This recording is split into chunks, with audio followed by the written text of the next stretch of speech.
Hello everyone, welcome back to my channel वंशन fishy lovers. स्वागत है आपका मेरे चैनल पर।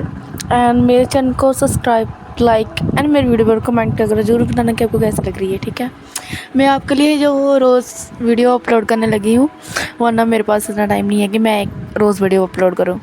लेकिन आप सब कहते हैं कि डे बाय डे करें, तो मैं आपके लिए डे बाय डे लेकर आई हूँ स्टोरी गाइज। चलिए ज़्यादा बात नहीं करते, तो अपनी वीडियो स्टार्ट करते हैं। ज़्यादा बात करने का फ़ायदा नहीं है, आपने मुझसे बातें करते, मैं ही करती हूँ बस। ओके चलो गैस। एंड गाइस, मैं कम्युनिटी पोस्ट में एक पोस्ट डालूँगी न्यू फैन फिक्शन के बारे में। अगर उस पर 50 कमेंट्स आ गए कि हमें ये फ़ैन फिक्शन चाहिए, तो मैं वो आपके साथ फ़ैन फिक्शन शेयर करूँगी।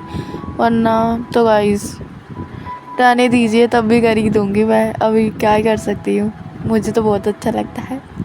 प्लीज़ आप मेरी इतनी छोटी सी विश तो पूरी कर ही सकते हो ना, कर देना ना 50 कमेंट।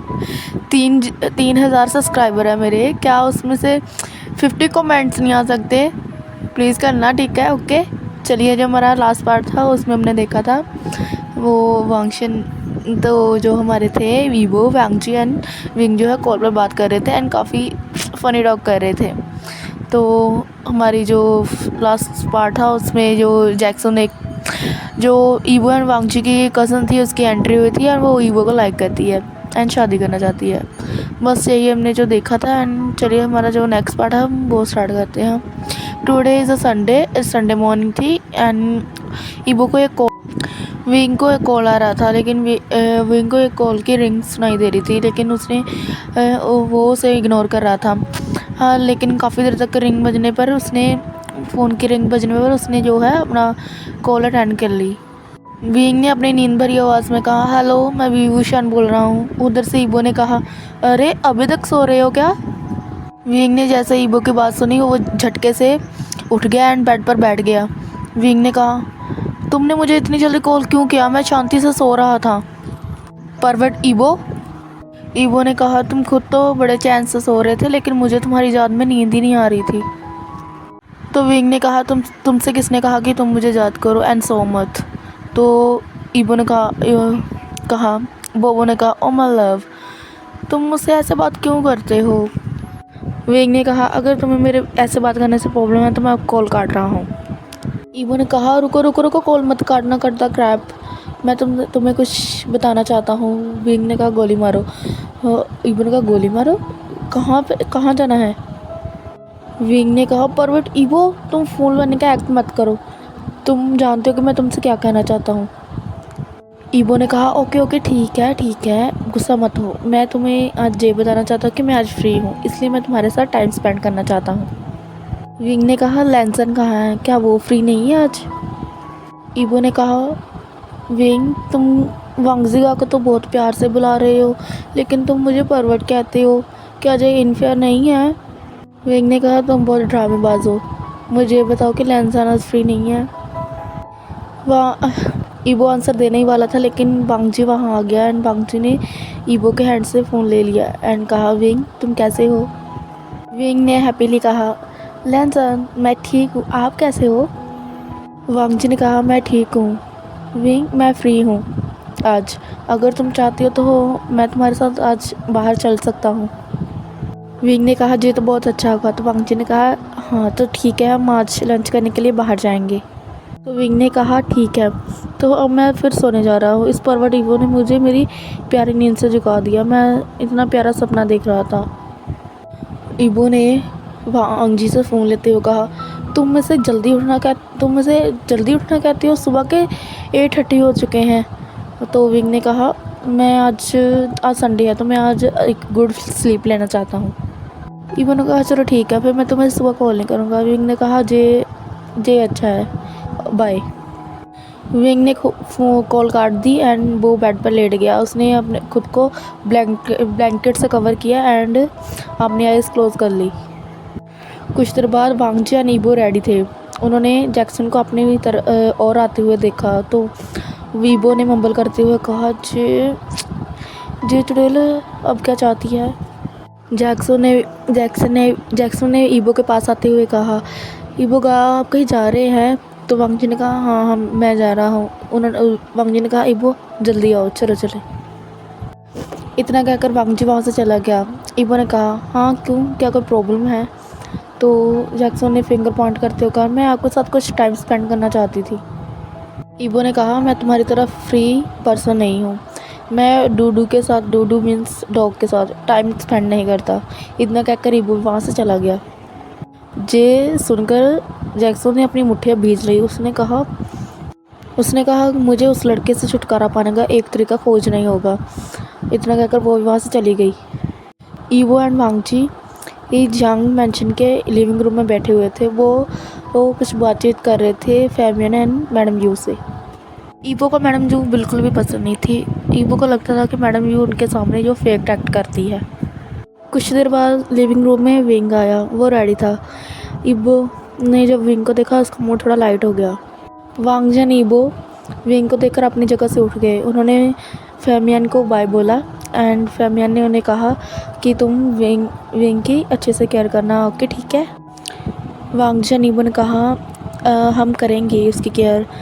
ओके ठीक है मिस्टर जियांग। एंड फैमियन ने कहा, तुम मुझे अपना अंकल बुला सकते हो। ओके ठीक है। वांगजी ने कहा, जस अंकल। तो इस बस मैडम जी तो बैठी हुई थी, वो अपनी आईज ही रोल कर रही थी वहाँ पर बैठी हुई। उसके बाद वांगजी वो एंड विंग जो थे जियांग वैली से बाहर आ गए। ईवो ने विंग को कोनी मारते हुए कहा, विंग तुम तो आज बहुत हैंडसम लग रही हो। विंग ने कहा, तुम मुझसे बात मत करो। ईवो ने कहा, अरे क्यों, क्या तुम मुझसे अब भी नाराज़ हो? विंग ने कहा, हाँ। उसके बाद वो तीनों कार में आ गए। वो ड्राइवर के साथ आ जाए हुए थे। विंग, वांगजी एंड ईवो जो थे वो बैक सीट पर बैठे हुए थे। विंग जो था उनके सेंटर में बैठा हुआ था। फ्रंट एंड बैक सीट के सेंटर पर एक मिरर लगा हुआ था, जिससे जो बैक सीट पर पर्सन बैठा है वो सामने वाली सीट पर फ्रंट सीट पर क्या हो रहा है वो देख सकता है, लेकिन ड्राइवर ये सब कुछ नहीं देख सकता जो भी पीछे हो रहा है। वांगजी एंड ईवो ने विंग के दोनों हैंड्स पकड़ रखे हुए थे एंड विंग ने पूछा, क्या आप दोनों को हैंड पकड़ना अच्छा लगता है? ईवो ने कहा, नहीं सबके नहीं, हमें सिर्फ तुम्हारा सॉफ्ट हैंड ही पकड़ना अच्छा लगता है। वांगजी ने कहा, हाँ विंग के हैंड बहुत ही सॉफ्ट है एंड वार्म भी। ये सुनकर जो विंग था उसका फेस रेड हो गया। उसने कहा, ओह अच्छा। वांगजी एंड ईवो अगैन जो विंग को था शॉपिंग कराने के लिए लेकर जा रहे थे। ईवो ने कहा, ओह हेलो, मैं अब कुछ भी ख़रीदना नहीं चाहता, आप दोनों ने पहले ही मुझे बहुत कुछ खरीद कर दे दिया है। वांगजी और ईवो ने एक साथ कहा, लेकिन हमें तुम्हारे लिए शॉपिंग करना अच्छा लगता है। विंग ने कहा, जे बस पैसे ही वेस्ट करना है। ईवो ने कहा, कोई बात नहीं विंग, हमें इससे कोई प्रॉब्लम नहीं है। ओके। तो वांगजी ने कहा, हाँ विंग तुम जो चाहो वो खरीद सकते हो। कोई था जो दूर खड़ा होकर उन्हें नोटिस कर रहा था एंड उनकी सारी हरकतों पर नज़र रख रहा था एंड वो उस लड़के को मारना चाहता था। वांगजी, ईवो एंड विंग वो एक होटल में गए। उन्होंने अपना खाना ऑर्डर किया एंड सडनली विंग को याद आया कि वो जब पिछली बार एक रेस्टोरेंट में गई थी तो ईवो ने उसके साथ क्या किया था, जिस सोचकर जो विंग था वो शर्मा गया। वांगजी सुबी उस रेस्टोरेंट में थी। वो उन सबको देख रही थी। वो उन्हें देखकर काफ़ी जेलसी फील कर रही थी। वो देख रही थी कि ईवो वो उस लड़के के साथ कैसे बात कर रहा था एंड वो सोच रही थी कि वो इस लड़के से कैसे छुटकारा पाए। वांग जेसू ने जो थी वेंचो की आवाज़ सुनी एंड अचानक ही वो अपने जो ख्यालों से बाहर आई। वेंचो ने एक चेयर पर बैठते हुए कहा, हेलो जैक्सन, तुम कैसी हो? बहुत दिनों बाद तुम्हें देखा। जैक्सन अभी भी नाराज़ थी। उसका मूड ऑफ था। उसने आंसर दिया, मैं ठीक हूँ। तो वेंचो ने कहा, तो तुम्हारा चेहरा देखने में ऐसा क्यों लग रहा है?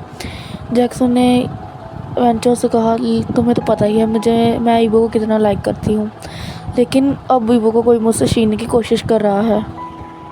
तो वेंचो ने कहा, वो कौन है? तो जैक्सन ने उस और इशारा किया जहाँ पर वांगजी, ईवो एंड विंग बैठे हुए थे। तो वेंचो ने कहा, ओह दैट्स बॉय, वो तो बहुत हैंडसम है, तो देखने में काफ़ी डिलीशियस भी लग रहा है। ऐसे कहकर वो अपने लिप्स जो लिक कर रहा था। तभी जैक्सन के माइंड में एक आइडिया आया। उसने एक स्मिर किया। उसने कहा, वैन चाओ, क्या तुम उस बॉय को टेस्ट करना चाहते हो? वैन चाओ ने एक डेविल स्माइल देते हुए कहा, क्यों नहीं, पर कैसे? जैक्सन ने कहा, तुम अपना काम इधर लेकर आओ, मैं तुम्हें एक प्लान बताती हूँ। कुछ देर बाद जो जैक्सन थी उसने वैन चाओ के कान में विस्पर करते हुए कुछ कहा एंड उसके बाद दोनों जो थे डेविल स्माइल करने लगे। विंग, पांगची या निबो जो थे अपना खाना खा चुके थे। उसके बाद उन्होंने चेयर करते हुए एक ड्रिंक पी। विंग ने कहा, चलो अब चलते हैं। वो विंग चौंक गया जब उसने इवो एंड बांगजी को टेबल पर गिरते हुए देखा। विंग ने चौंकते हुए कहा, अरे तुम दोनों को क्या हुआ, क्या तुम ठीक हो? तभी एक वेटर वहाँ पर आया। उसने कहा, मुझे लगता है कि ये ड्रंक हो गए हैं, मैं आपकी हेल्प कर देता हूँ इन्हें रूम में लेकर जाने के लिए। वेटर ने वांगजा नीबो को एक रूम में लेकर जाने में विंग की हेल्प की। वांगजा नीबो बेड पर लेटे हुए थे। विंग ने वेटर को कहा, मेरी हेल्प करने के लिए थैंक यू। विंग को थोड़ा डिजी फील हो रहा था। वेटर ने कहा, सर आपको मैनेजर से बात करनी होगी कि आप ये कमरा बुक कर रहे हैं। विंग ने कहा, ओके। उसके बाद विंग एंड वेटर जो थे वो रूम से बाहर चले गए। वेटर ने विंग को बताया कि आपको मैनेजर कहाँ पर मिलेंगे। उसके बाद वेटर ने वांगजा नीबो का जो डोर था वो क्लोज़ कर दिया। वांगजा नीबो के रूम का जो डोर था वो क्लोज़ कर दिया। विंग जो था वो मैनेजर को ढूंढ रहा था। विंग वहाँ पर आया जहाँ पर वेटर ने उसे बताया था। उस प्लेस पर आया जहाँ पर वेटर ने उसे बताया था। उसने वहाँ पर जाकर देखा तो वहाँ पर सिर्फ एक ही रूम था। विंग ने सोचा, क्या वेटर ने मुझे गलत बता दिया है? तभी किसी ने उस रूम का डोर ओपन किया एंड ब्रूटली विंग को जो था उस रूम में खींच लिया।